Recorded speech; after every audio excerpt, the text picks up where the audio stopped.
Greetings, loyal subjects of the Imperium of Man. I am Librarian Elias of the Adeptus Astartes. I am creating a series of recordings with the intent of educating the general populace of the dangers of the galaxy. All of this information comes from the Lexicanum, provided to me by the Adeptus Mechanicus. I will be reading verbatim from their archives. This recording will cover one of the few allies the Imperium has, Primarch of the 19th Legion, Corvus Corax.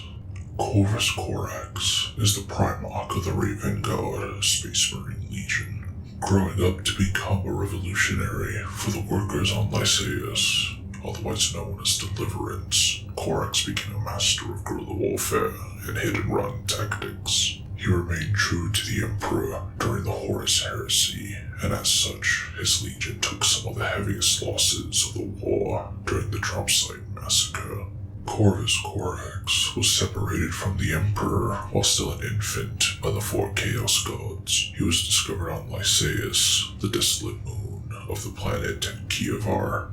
At this time, the planet was a technologically advanced forge world, providing its city-sized factories with minerals extracted from the non-atmospheric moon by legions of mine slaves. Under the iron watch of heavily armored gods, the inhabitants of Lycaeus, criminals, political opponents, and workers who had failed to meet their quotas, had long provided the rulers of Kiavir a free and unlimited source of manpower. After the slave girl, Natsuri Euphrenia, discovered the white-skinned child who became Corax, the deliverer in their tongue, they kept him from their masters, training him in various skills they believed a leader and warrior needed. Urban warfare, close combat, and demolitions, as well as political and philosophical matters. Ultimately, his abnormally fast maturation comforted the slaves, and they became fixed in the belief that he was the savior they waited for. Educated to be a leader as well as a rebel, he rapidly began his task by organizing the workers into fight teams, promoting the best of the men as squad leaders. He began building huge stockpiles of weapons, concealing them in numerous secret caches. He ordered a campaign of psychological warfare, launching raids and strikes to build up followers in the workers' rebellion and stretch the garrison's strength and morale to a breaking point. Waiting for the opportune time to strike, Corax's forces launched their attack, taking key security points and destroying them by crude force or sabotage, killing every man of the Lycaeus defense forces.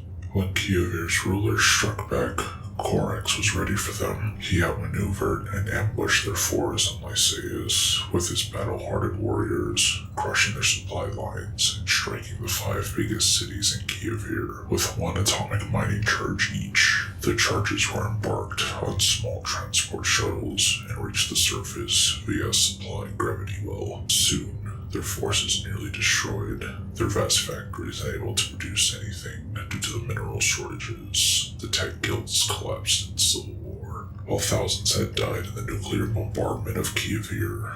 Millions of its people had been freed. Celebrating their victory, the inhabitants of Lycaeus renamed their home Deliverance. It is said that the Emperor appeared on Deliverance that day, and after a day and night with his son, appointed him the Primarch of the Raven God Legion. Nothing is said of the conversation. The one condition of Corax's acceptance was the help of the Emperor in the task of bringing peace to Kiavir. Soon, the Adeptus Mechanicus stepped in, and the world was rebuilt to the benefit of the Imperium, while the Black Tower, which once housed gods of the moon, became Ravenspire, the fortress of the Legion.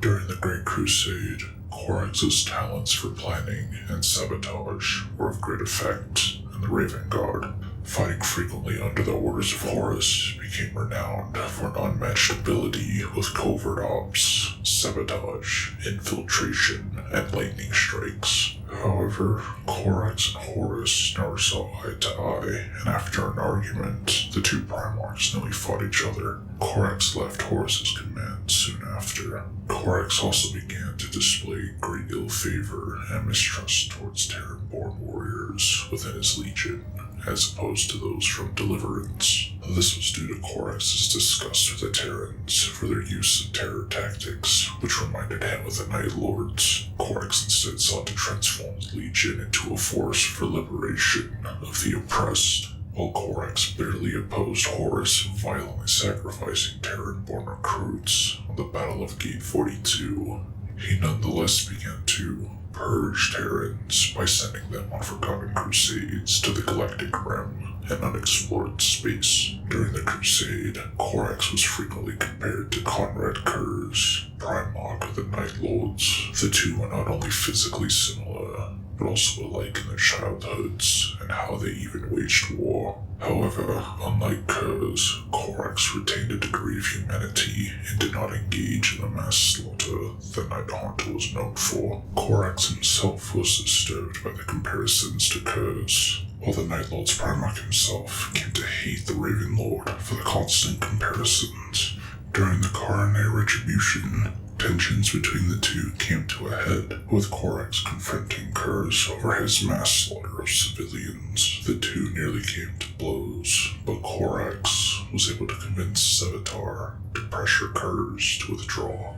During the events of the Horus Heresy, the Raven God Primarch only met Horus again on his Event 5. During the Dropside Massacre, Corax was among the Primarchs leading the loyalist effort against Horus's betrayal. In the battle, he personally engaged Wordbearer's Primarch Lorgar in combat, impaling him with his lightning claws. Just as he was about to finish Lorgar, Conrad Curze intervened and forced Corax to retreat.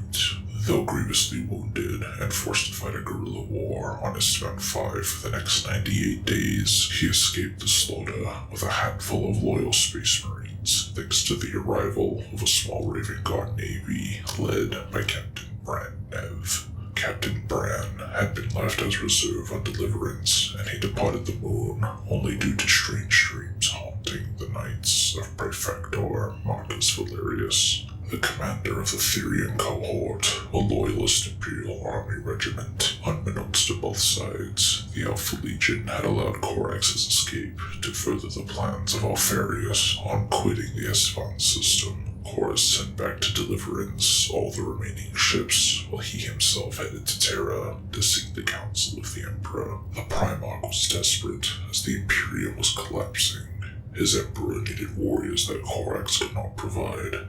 Moreover, Corax was not granted permission to see the Emperor due to his workings on the man-made corridor to the Eldar Webway. The Emperor, sensing his son's desperation, was somehow able to divert a path of his psychic might in order to grant Corax what he was looking for. Through a psychic vision, Corax asked for a rapid and effective solution to restore his legion's might.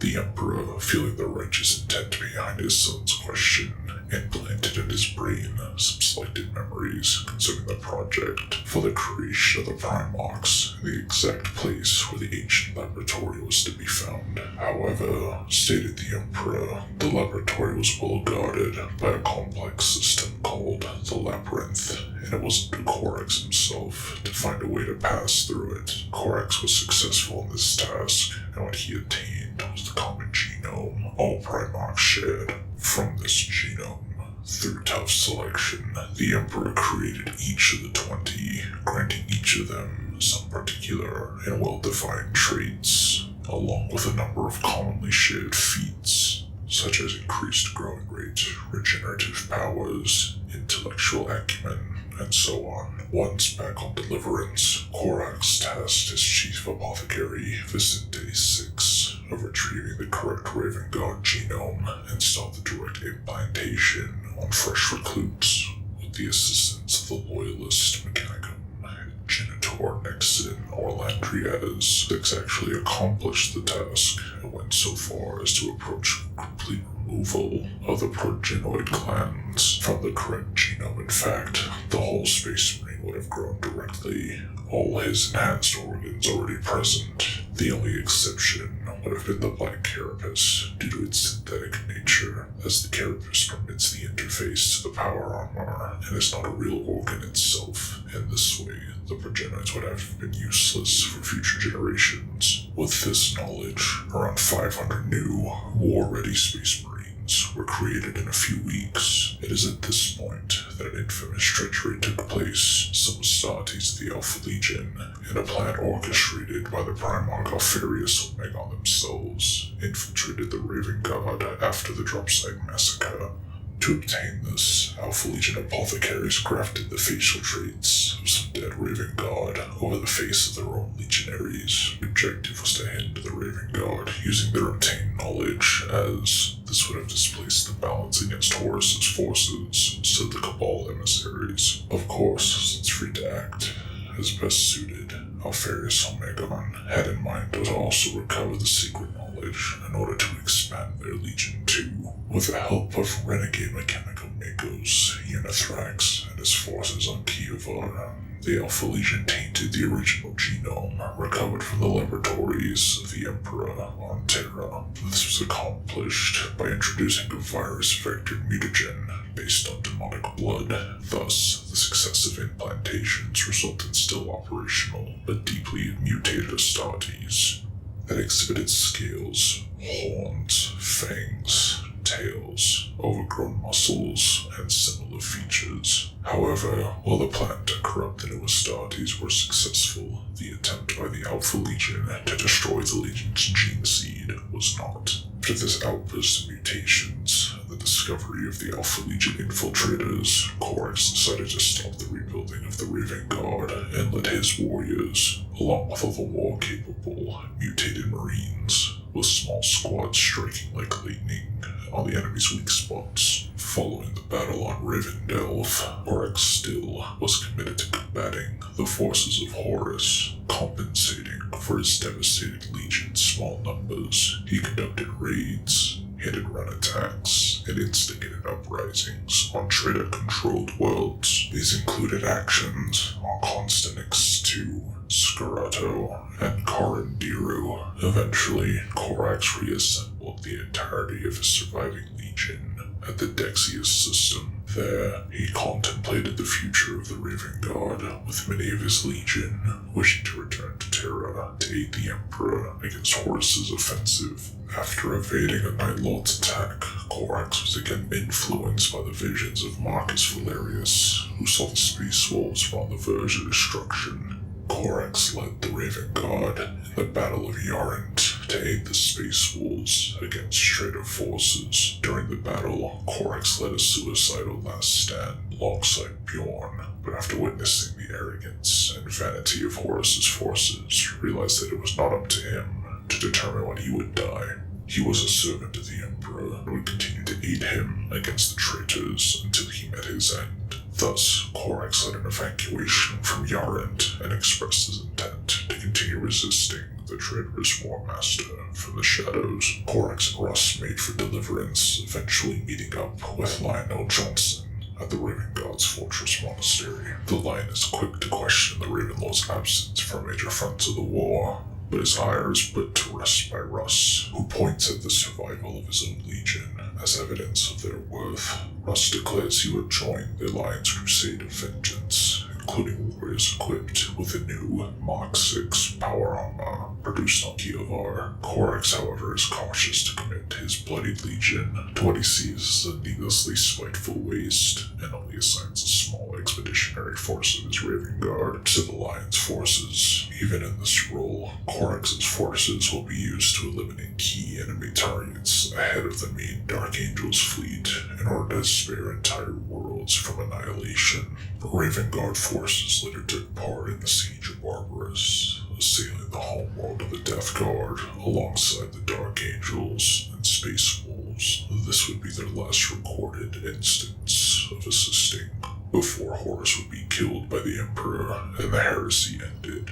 When ultimately he managed to rebuild his legion, the Horus Heresy had ended, and Repute Gilliman's Codex edicts that the legion had to be split into smaller chapters.